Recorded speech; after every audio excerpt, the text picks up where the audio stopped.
Coucou les amis, j'espère que vous allez bien, c'est le jeu de la Team Develop Guyane, j'espère que ça va chez vous, moi ça va vraiment super bien. Bienvenue sur la chaîne, je voudrais aujourd'hui vous présenter un deck profile, le deck profile de sûrement, ce que je pourrais considérer comme étant un de mes decks favoris dans l'entièreté de ce que représente le jeu Yu-Gi-Oh! Enfin, en tout cas le jeu de cartes Yu-Gi-Oh!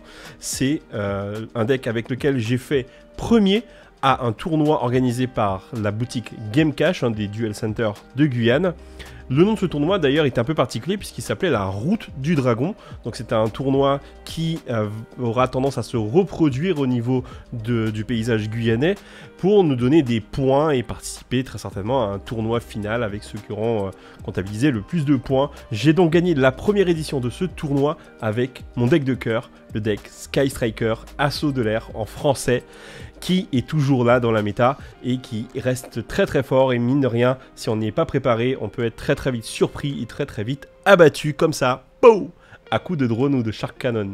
Mais avant de commencer ce deck profile, n'hésitez pas à vous rendre en dessous de cette vidéo afin de vous abonner à la chaîne, c'est toujours super important, ça permet de faire grandir la chaîne et tout simplement de proposer mon contenu au plus de personnes. N'hésitez pas bien sûr à proposer votre petit pouce bleu, puisque ça permet de comprendre que vous kiffez le contenu, et bien sûr les commentaires, c'est libre à vous les amis si vous voulez commenter le deck n'est pas forcément parfait, il y a encore d'autres versions. Une info importante dont il faut absolument tenir compte, c'est que j'ai joué ce deck juste avant la sortie de Fennec Enforcer, donc concrètement, il y aura encore d'autres modifications et un autre certainement deck profile qui va débarquer sur la chaîne avec cette nouvelle carte. Alors faut savoir que c'est un deck qui est quand même assez particulier, puisque c'est un deck qui est fort, c'est un deck que je joue go second aussi, et que j'adapte beaucoup à mon DC, puisque c'est pas forcément cette version que je jouerais dans un format beaucoup plus compétitif où il y a beaucoup plus de decks méta présents, mais au niveau de mon DC, je trouvais qu'une decklist un peu plus conséquente, c'est-à-dire à 43 cartes, oui, pas 40 cartes, était assez intéressante. Je vous expliquerai au fur et à mesure pourquoi. Du coup, je vous propose de commencer par les monstres. Du coup, on commence avec les monstres du deck et bien sûr un des starters du deck, Assaut de l'air rose. Cette carte, elle fait partie des starters, comme je l'ai dit, du deck. Et mine de rien, concrètement, je pense que les gens qui estiment qu'il faut que 2 roses c'est suffisant ont énormément ou de luck ou de confiance en leur draw. Je sais pas comment expliquer, mais il faut savoir que si tu n'as pas un des starters du deck, tu peux pas jouer en fait. Hein. Alors c'est vrai que tu peux peut-être empêcher l'adversaire de jouer, mais il faut quand même augmenter tes possibilités de pouvoir jouer. Le deuxième est le plus puissant, j'ai même envie de dire pas le deuxième, mais le premier, la première plutôt, c'est Ray. Donc Ray, Assaut de l'air Ray, qui est la starter emblématique du deck et certainement une des cartes les plus fortes du format, considérant que c'est un monstre à effet simple concrètement. Hein. La carte est vraiment très forte, combote avec énormément de cartes du deck, que ce soit de l'archétype ou pas. Donc la carte est vraiment forte et on ne peut pas s'en passer. Non mais concrètement, si vous piochez Ray dans 90% des cas, vous avez gagné le match. Donc bon, c'est pas... voilà. C'est pas à négliger. Du coup, ça, c'est les starters du deck. En tout cas, au niveau des monstres. Je vais passer tout de suite au End Trap. Donc parmi les End Trap, je joue 3 haches, normal. Je pense qu'elle ne peut pas ne pas être jouée aujourd'hui. 3 belles. J'aurais pu jouer autre chose, mais Belle, je trouve qu'elle est beaucoup trop polyvalente aujourd'hui pour qu'on passe à côté. Elle est forte contre Révolte, elle est forte contre Nadir, et contre énormément de cartes qui aujourd'hui sont jouées par tout le monde. Je jouais 2 Veilers, pas 3. Alors, c'est un choix, il n'y a pas vraiment de raison à proprement dire là-dessus, c'est que je voulais juste pas jouer à 44 cartes. Sachant que les 3 cartes que j'ai rajoutées, je voulais absolument les garder, je vous les montrerai tout à l'heure. Donc je joue que 2 Veilers. En autre End Trap, je joue 3 Infini Impermanence, bien sûr. La carte est beaucoup trop forte, hein, et il faut absolument la jouer.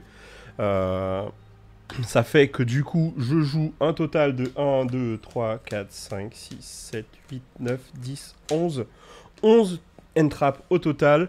Alors logiquement, le deck peut se permettre de jouer entre 12 et 15 End Trap. Là, j'ai fait le choix d'en jouer 11, parce que j'ai fait d'autres types de choix. Bien sûr, comme le deck est un deck go second, je joue un Pancra Ceratops. La carte est vraiment incroyablement forte, en plus du fait qu'elle a 2600 points d'attaque. Sincèrement, je pense que j'ai pas vraiment besoin de vous la présenter. Et la petite surprise, c'est pas forcément une surprise, puisqu'il y a plein de joueurs qui jouent cette carte, mais pas forcément en main deck. C'est 2 Kaiju Gamme et Ciel, du coup, que j'ai choisi de jouer en main deck, et qui sont vraiment forts. me permettent en fait, au-delà de ce qui est présent dans mon extra deck, et qui me permet d'avoir des outs à des monstres qui ne sont pas ciblables, parce que tout le deck Sky Striker cible. Du coup, ça me permet d'avoir ces outs-là, genre style à Dragoon, ou des monstres qui sont pas ciblables, à Vramax, etc.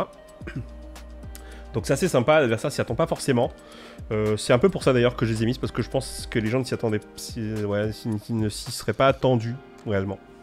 Et ça a pas mal fonctionné en vrai. Tac. Ok, du coup pour les monstres c'est tout. On va passer aux magies. Je vais commencer par les one-off. Alors bien sûr, la première one-off, le appelé par la tombe. J'ai pas besoin d'expliquer. Le renfort, la post-combustion. Certains jouent cette carte x2. Alors ça peut être convenable dans un tournoi où il y a énormément de decks méta, mais pas forcément en DC, parce que beaucoup de gens ici jouent Dogmatica. Et concrètement, bah, face à Winda, ça sert pas à grand chose. Meilleure carte du deck, concrètement. Au-delà de Engage, hein, qui est présente x1, cette carte pour moi est vraiment la meilleure carte, puisque elle vous permet de tout gérer, en vrai. De vraiment tout gérer, puisqu'à partir du moment où vous activez son premier effet, eh bien, votre adversaire ne peut plus rien répondre. Donc vous pouvez absolument tout gérer. Il suffit d'avoir les bonnes cartes magiques. Engage, la deuxième meilleure carte aujourd'hui. Elle serait la meilleure si elle était à 3 ou à 2, mais aujourd'hui multi-role est beaucoup trop forte. Drone, du coup, c'est un autre starter aussi, on va dire ça comme ça. Le terrain que je ne joue que x1. J'ai vraiment hésité à le jouer x2 parce que c'est important de quand même avoir un starter ou d'avoir la possibilité de faire du CA ou de draw un starter. Mais j'ai fait le choix d'en jouer qu'un et je trouve que le choix est assez payant. C'est-à-dire que les moments où je l'ai dans la main, c'est un moment où j'en ai vraiment besoin à chaque fois. Voilà, donc c'est assez fort en vrai. Cette carte, c'est la carte qui me permet de kill the game généralement, Boost Egg. Hein, cette carte, sincèrement, c'est une des dernières que je vais chercher, ou en tout cas que je vais chercher quand j'ai absolument besoin que mes links passent, et notamment mon access coder. Et la dernière one-off, c'est la terraformation. Je vais vous expliquer tout de suite pourquoi, puisqu'on ne joue pas forcément terraformation dans ce deck quand on joue un seul terrain. Alors qu'en fait, je n'en joue pas qu'un. Je joue, du coup, 3 mines mystiques. Et oui, je joue 3 mines mystiques parce que cette carte, déjà il n'y a pas beaucoup de decks qui ont des out en main. C'est quand même assez... un détail assez fort à prendre en compte. Tout le monde n'a pas forcément des twins ou des cosmiques ou je ne sais quoi d'autre en main pour pouvoir les gérer. Donc c'est une très bonne possibilité. Ça vous permet aussi de tempo bien souvent jusqu'à ce que vous puissiez jouer. Et la carte, c'est presque une auto-win. Allez, 80% des cas, c'est une auto-win. Après, bon... si l'adversaire a de quoi en main, bah écoutez, hein, c'est la vie. Hein. Puis, en autre x3, je joue bien sûr 3 encres, c'est normal. Pas de surprise là-dessus. 3 Peau des désirs. Peau des désirs, elle est vraiment forte dans ce deck. Je pense que dans la version avec Enforcer, on peut pas jouer ça, malheureusement. Puisqu'on ne veut pas perdre Céleste et Dasher. Puisque sinon on peut pas faire de fusion. Mais la carte, en vrai, c'est la grosse question du moment. C'est concrètement, est-ce qu'on préfère jouer Enforcer plutôt que jouer 3 Peaux des désirs? Je vais tester, je vous dirai ça. 2 canons requins, Shark Cannon. Cette carte est excessivement forte, vraiment, c'est pas possible de la jouer x1 pour moi, sauf si vous avez vraiment confiance en votre capacité à gérer le match-up, vos match-up, peu importe lesquels ils sont. Pourquoi? Parce que Tribrigade est très présent, donc vous avez accès très facilement à des links 1 dans le cimetière, des links 2 pardon, dans le cimetière de votre adversaire.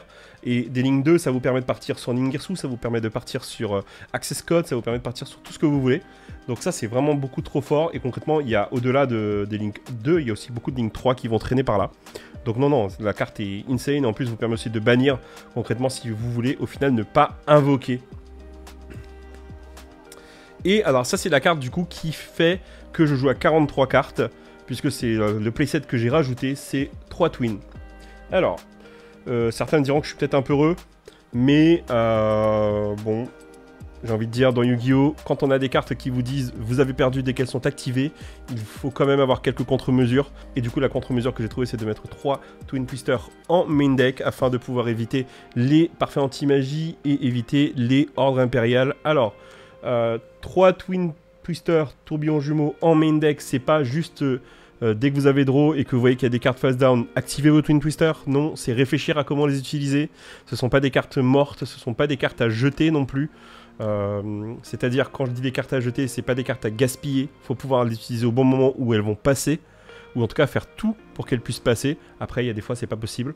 Multirole aide énormément à ça d'ailleurs. Donc, non. C'est un choix qui a été très très payant. Parce que ça me permet de gérer énormément de choses. Les gens ne s'attendent pas forcément à ce que je joue ça en main deck. Et ça a vraiment été payant, notamment dans ce tournoi. Du coup, voilà, ça c'est le main deck. Je vous propose de passer à l'extra deck, tout simplement. Alors, l'extra deck, on joue du coup un access codeur bavard. Access codeur bavard ou access code pour les intimes, c'est certainement le finisher par excellence du deck. La carte, elle parle d'elle-même, hein, elle est vraiment très forte, notamment parce que en plus de ça, vous pouvez la protéger grâce à Boostaigle, et du coup, ça vous permet d'avoir un finisher qui ne va pas être affecté par les effets de carte et ne va pas être destructible au combat. Et si votre adversaire survit et que vous avez multi-roll sur le terrain, vous pouvez reset Boostaigle pour le tour d'après. Ce qui en soi est assez fort. Je joue 3 Hayate. Alors certains jouent 2 Hayate. Je sais pas comment vous faites. Vous êtes sûrement des meilleurs joueurs que moi, je pense, parce que c'est pas possible pour moi de jouer 2 Hayate. Je préfère jouer sans Phoenix et jouer 3 Hayate. Parce que Hayate, concrètement, la première Hayate aujourd'hui se prend toutes les entraps de la planète qui sont jouées, c'est-à-dire, alors, toutes les entraps de la planète, je m'entends, elle se prend Infini, elle se prend Veiler quasiment tout le temps, parce que c'est souvent votre accès à Engage ou accès à vos cartes, ou accès à vos possibilités d'activer vos deuxième effet de Magie Sky Striker. Donc concrètement, je pense que c'est pas possible vraiment de jouer simplement 2 Hayate. Du coup, je joue bien sûr 3 Kagari. D'ailleurs, je joue la version Gold parce qu'elle est magnifique. Kagari, très très forte aussi. Hein. Kagari, c'est une des raisons pour laquelle j'aimerais des fois jouer Boostaigle x2, pardon. Parce que j'aimerais vraiment des fois qu'elle passe cette carte. Et souvent, elle se prend une entrap. Bon, ça arrive. Mais voilà, c'est faire, on va dire ça comme ça. Bien sûr, notre finisseuse de tour, la toute puissante Shizuku, que je joue bien sûr x3, c'est normal, la carte va chercher ce que l'on veut, et bien sûr les petits tips de Sky Striker qui vous permettent, lorsque multi-roll est sur votre terrain, d'aller chercher avec Shizuku, puis d'activer votre magie, puis ensuite d'activer multi-roll, toujours dans la même end phase, et de reset une magie de votre cimetière, c'est beaucoup trop fort. Puis les dernières one-off, ce que j'ai proposé Access Code au début, mais je joue d'autres one-off bien sûr. Un Zeke, une Kaina, une Selene, parce que ça vous permet d'accéder facilement à Access Code. Un Ingersu, c'est le Out à Dragoon, d'ailleurs j'ai Out un Dragoon grâce à ça dans ce tournoi. Et un Crystron, qui est vraiment fort, qui vous permet de partir sur Selene. Alors, je pense que c'est un extra deck qui va être amené à changer hein, avec Enforcer. Il faudra réfléchir en fait, hein, les choix seront durs, cornéliens, j'ai presque envie de dire. Mais c'est la vie. Je vous propose du coup de passer au side deck. Le side deck il commence avec 3 Floodgate et pas des moindres, puisque ces 3 il ne peut n'y en avoir qu'un. La carte est très très forte, puisqu'au final vous n'êtes pas totalement affecté là-dessus, mais beaucoup de vos adversaires vont l'être, puisqu'ils vont jouer beaucoup de decks qui vont être basés sur les mêmes types de monstres. La carte c'est souvent une auto-win dans plein de conditions, ou en tout cas ça empêche beaucoup votre adversaire de jouer, et c'est souvent suffisant pour vous permettre vous de jouer autour. 3 à force égale, la carte est très forte. Est-ce qu'il y a vraiment besoin de décrire à force égale? La carte elle peut bannir quasiment tout le terrain de votre adversaire. Sincèrement, si vous êtes capable de bait énormément de choses pour vous permettre de placer à force égale ensuite, c'est la vie. Ou simplement, à force égale peut aussi être une bait. 3 Hurluberlu, parce que Hurluberlu c'est obligé de la jouer, un Dritron est dans le format, quoi d'autre, Tribrigade est aussi dans le format, Lyrilus notamment, et même Sky Striker, j'ai envie de dire, c'est aussi très fort contre, enfin ça va dépendre de beaucoup de choses en fait. 3 Nibiru, alors cette carte j'en suis pas forcément très content, parce qu'en vrai je pense qu'elle a pas tant d'impact que ça dans le format, elle peut être forte à certains moments, je suis d'accord, mais voilà, je pense que c'est certainement un choix que je changerais, si je peux. Et la dernière, c'est 3 orages foudroyants. La carte est fer. C'est un choix, tout simplement. J'aurais pu mettre autre chose, notamment des cyclones cosmiques. Mais je me dis que dans beaucoup de situations, nous ne sommes pas dans une compétition internationale, nous sommes en DC. Et tout le monde ne pense pas forcément à mettre ses monstres en défense. Donc il y a moyen de faire du gros carnage avec ça, que ce soit sur les MP ou sur des monstres sur le terrain. Et mine de rien, ça permet aussi de bait en fait beaucoup de cartes qui peuvent vous negate vos magies. Voilà les amis, du coup, c'était tout pour cette deck profile. J'espère que vous avez apprécié. N'hésitez pas à commenter, à mettre un pouce bleu si vous avez kiffé le contenu et bien sûr à vous abonner. C'était assez intéressant pour moi de partager avec vous le petit retour de Sky Striker concrètement pour moi dans mes decks et avec cette victoire, puisqu'au final je fais 4-0 sans perdre aucune manche durant tout ce tournoi et c'était vraiment cool.